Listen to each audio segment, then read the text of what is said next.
2000 रुपये के नोटों को वापस लेने के रिजर्व बैंक ऑफ इंडिया के आदेश को चुनौती देने वाली जनहित याचिका दिल्ली हाई कोर्ट में खारिज कर दी गई है। हाई कोर्ट ने याचिका पर सुनवाई से इनकार करते हुए कहा कि ये फैसला reserve bank of India currency management system के तहत लिया गया था। कोर्ट ने ये भी कहा है कि आरबीआई ने केवल बैंकों को ये निर्देश दिया है कि 2000 रुपये के मूल्य वाले नोट ग्राहकों को न जारी किए ताकि ये सुनिश्चित किया जा सके कि ये चलन में न रहे। हालांकि नोटों की वैधता बनी रहेगी। कोर्ट ने कहा 2000 रुपये नोट बदलने की इजाजत की सुविधा केवल 23 सितंबर 2023 तक रहेगी।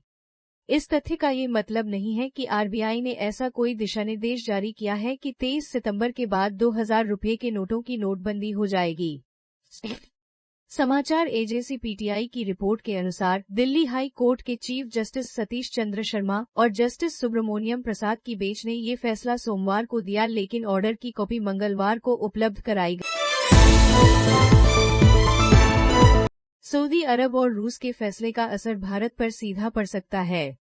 सऊदी अरब के ऊर्जा मंत्रालय ने जुलाई महीने में 10 लाख बैरल प्रतिदिन कच्चे तेल का उत्पादन घटाने का फैसला किया है, जो कि अगस्त तक जारी रहेगा। सऊदी अरब की सरकारी news agency Saudi press agency SPA ने बताया है कि अगस्त में उसका तेल उत्पादन प्रतिदिन 90 लाख बैरल प्रतिदिन होगा। एसपीए सूत्रों के हवाले से लिखता है कि तेल उत्पादन करने वाले देशों के समूह ओपेक प्लस के तेल बाजार को स्थिरता देने के प्रयासों की कोशिशों के लिए ये फैसला लिया गया है। वहीं सऊदी अरब को देखते हुए रूस ने भी अगस्त में प्रतिदिन 5 लाख बैरल तेल निर्यात कम करने का फैसला किया है। तेल के दामों में क्यों नहीं है तेजी?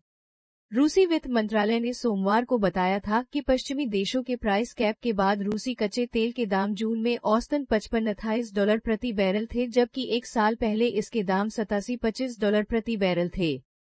सऊदी अरब ने तेल उत्पादन में कटौती का फैसला अगस्त तक जारी रखना तय किया है। हालांकि विशेषज्ञों का मानना है कि ये सितंबर तक जारी रह सकता है। Energy information company energy intelligence का कहना है कि सऊदी अरब मार्केट अपने हिसाब से तय करना चाहता है और आगे की घोषणाएं हर महीने होने का अनुमान है। एनर्जी इंटेलिजेंस के मुताबिक तेल के दाम ऊपर उठाने के लिए बुनियादी तत्व मजबूत नहीं है और इन्वेस्टमेंट बैंक इस साल के लिए तेल के दामों का अनुमान कम ही मानकर चल रहे हैं। एचएसबीसी ने 2023 की दूसरी छमाही के लिए कच्चे तेल के दामों का अपना अनुमान घटाकर $80 प्रति बैरल कर दिया है, जबकि पहले उसने इसका अनुमान $93-50 प्रति बैरल रखा था। हालांकि ये भी माना जा रहा है कि सऊदी अरब और रूस की इन कोशिशों के बाद इस साल के दूसरे हिस्से में वैश्विक तेल बाजार में उछाल आएगा।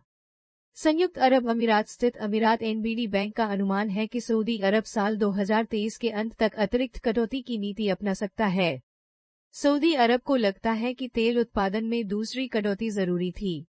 ऊर्जा की मांग को लेकर अब भी अनिश्चितता बनी हुई है, जबकि ट्रेवल इंडस्ट्री पिक पर है। सऊदी अरब तेल से राजस्व बढ़ाना चाहता है ताकि उसकी परियोजनाओं में पैसे की कोई कमी न हो। दूसरी तरफ रूस भी यूक्रेन जंग के कारण तेल से ज्यादा राजस्व हासिल करना चाहता है। पश्चिम के प्रतिबंध के कारण रूस को निर्यात से मिलने वाले राजस्व में मई महीने में $4 अरब की गिरावट आई थी। युआन इमेज स्रोत रॉयटर्स। युआन में रूसी तेल का भुगतान कर रहा भारत है। 24 फरवरी 2022 को रूस ने यूक्रेन पर हमला किया था और तब से भारत का रूस से तेल आयात बढ़ता गया। पश्चिम के देशों के कड़े प्रतिबंधों के कारण रूस से यूरोप ने तेल आयात सीमित कर दिया था। ऐसे में रूस ने भारत समेत कई देशों को सस्ता तेल देना शुरू किया था। भारत को यूक्रेन में जारी जंग के बाद रूस से सस्ता तेल मिल रहा है। जो तेल सऊदी अरब से भारत को $86 प्रति बैरल मिल रहा है, वही रूस से $68 प्रति बैरल मिल रहा है। भारत का रूस से कच्चे तेल का आयात रिकॉर्ड स्तर पर पहुंचा है, लेकिन पश्चिमी देशों के प्रतिबंधों के कारण रूस भारत से डॉलर में भुगतान नहीं चाहता है। तेल के भुगतान के लिए लेन देन किस मुद्रा में हो, ये सवाल अब तक दोनों देशों के सामने खड़ा है। शुरुआत में भारत ने रूस को रुपये में भुगतान किया था, लेकिन रूस को इसका कोई फायदा नहीं हो रहा था। मोदी सरनेम पर टिप्पणी से जुड़े मामले में राहुल गांधी को झारखंड हाई कोर्ट से राहत। झारखंड हाई कोर्ट ने मोदी सरनेम को लेकर टिप्पणी करने से जुड़े एक मामले में कांग्रेस नेता राहुल गांधी को राहत देते हुए आदेश दिया है कि उनके खिलाफ 16 अगस्त तक कोई प्रतिकूल कार्रवाई नहीं की जाएगी।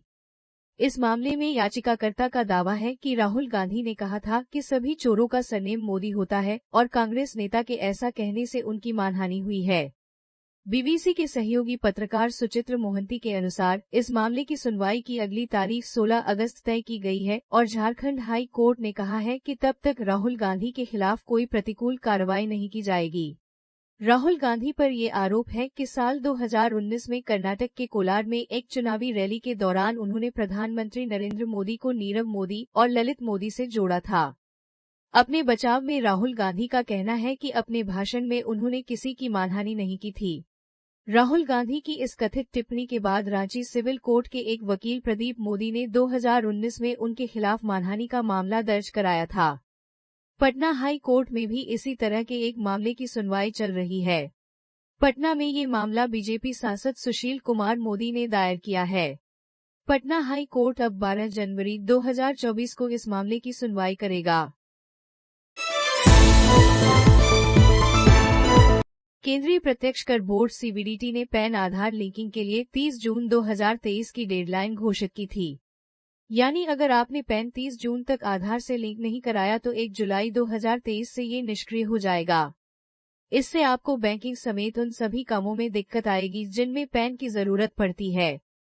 चूंकि शेयर और दूसरे निवेश बाजार में किसी भी ट्रांजैक्शन की पहचान पैन से ही होती है, इसलिए सेबी ने मौजूदा निवेशकों को भी पैन और आधार लिंक करने की सलाह दी है।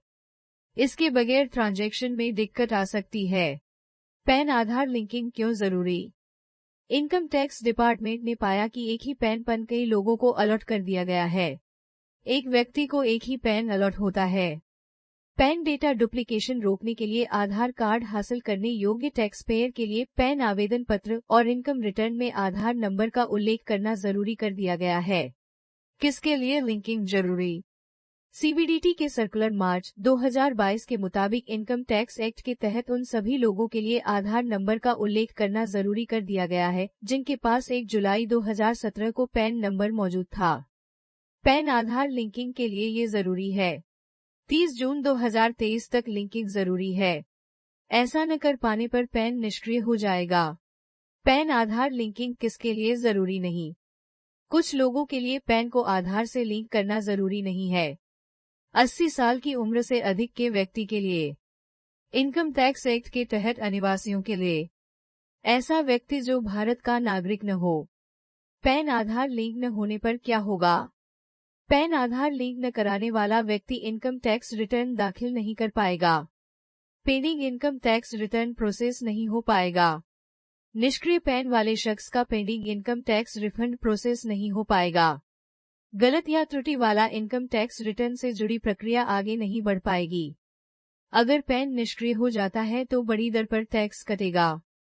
पैन निष्क्रिय होने पर बैंक से जुड़े ट्रांजैक्शन नहीं हो पाएंगे। केवाईसी के लिए पैन जरूरी होता है। सेबी ने पैन आधार लिंकिंग क्यों अनिवार्य किया? केवाईसी के लिए पैन जरूरी होता है। केवाईसी के बाद ही सिक्योरिटीज मार्केट में ट्रांजैक्शन संभव है। सेबी रजिस्टर्ड एंटिटी और मार्केट इंफ्रास्ट्रक्चर इंस्टीट्यूशन के लिए जरूरी होता है कि मार्केट में निवेश कराने का केवाईसी कराए। इसलिए सिक्योरिटी मार्केट में ऑपरेट करने के लिए निवेशकों का पैन आधार लिंकिंग जरूरी है। कैसे कराएं पैन आधार लिंक? www.incmetexgovin वेबसाइट पर जाकर पैन को आधार नंबर से लिंक करा सकते हैं। फॉर्म में अपना पैन और आधार नंबर दर्ज करें। अपने आधार कार्ड के मुताबिक अपना नाम डालें। अगर आपके आधार कार्ड पर केवल आपकी जन्म तारीख का उल्लेख है तो आपको बॉक्स में सही चिन्ह लगाना होगा। अब वेरीफाई करने के लिए इमेज में दिए गए कैप्चा कोड लिखें। लिंक आधार बटन पर क्लिक करें। आपकी स्क्रीन पर एक पॉपअप मैसेज आएगा। इसमें लिखा आएगा आपका आधार आपके पैन के साथ सफलतापूर्वक जुड़ जाएगा। नेत्रहीन उपयोगकर्ता और तब एक्ट्रेसेज की लीग में पहुंची कियारा अडवाणी। लॉकडाउन के बाद दी सबसे ज्यादा कामयाब फिल्में। सत्यप्रेम की कथा के दमदार फर्स्ट वीक कलेक्शन के साथ ये तय हो गया है कि कार्तिक आर्यन और कियारा अडवाणी के खाते में एक और कामयाब फिल्म जुड़ने जा रही। कियारा की कामयाबी का साल 2019 की तीसरी सबसे बड़ी फिल्म कबीर सिंह में कियारा ने शाहिद कपूर के अपोजिट काम किया। प्रीति के रोल में उन्हें देखने के बाद तो जैसे जनता उनके लिए क्रेजी ही हो गई। इस फिल्म के बाद कियारा की पॉपुलैरिटी ही अलग लेवल की हो गई। इसके बाद कियारा नजर आईं गुड न्यूज में, जिसमें उनके साथ अक्षय कुमार, करीना कपूर और दिलजीत दोसांझ भी थे। मगर इन बड़े नामों के बीच भी कियारा का काम नोटिस किया गया। फिल्म भले मल्टी स्टारर थी, लेकिन कोई किरदार नेग्लेक्ट टाइप नहीं था। गुड न्यूज और कबीर सिंह के साथ कियारा एक ही साल में 200 करोड़ कमाने वाली फिल्मों का हिस्सा बनी और ये उनका शाइनिंग मोमेंट था। ओटीटी पर भी मिली सक्सेस। 2020 में लॉकडाउन लगा और थिएटर्स बंद हो गए। जनता की नजरों से फिल्मी सितारे गायब होने लगे। जिन 2 सालों में इंडस्ट्री का हाल सबसे ज्यादा खराब रहा और कई एक्टर्स को लोगों ने स्क्रीन पर देखा ही नहीं, उसी समय कियारा की 3 फिल्में ओटीटी पर बहुत पॉपुलर रहीं। नेटफ्लिक्स की गिल्टी 2020 और अमेजन प्राइम की शेरशाह 2021 में नजर आईं कियारा को दर्शकों ने खूब पसंद किया। सोशल मीडिया पॉपुलैरिटी के साथ आगे बढ़ाया भूल भुलैया 2022 ने। कोविड वाले दौर के बाद खुले सिनेमा हॉल्स में कियारा की नई थिएट्रिकल रिलीज बहुत बड़ी हिट बनी। वर्ल्ड वाइड 250 करोड़ रुपए से ज्यादा कलेक्शन करने वाली फिल्म में कार्तिक आर्यन के साथ उनकी जोड़ी को बहुत पसंद किया। अब सत्यप्रेम की कथा अपने पहले वीकेंड में 38 करोड़ रुपए से ज्यादा कमा चुकी है। 50-60 करोड़ के बजट में बनी बताई जा रही ये फिल्म जल्द ही हिट कहलाने की राह पर है।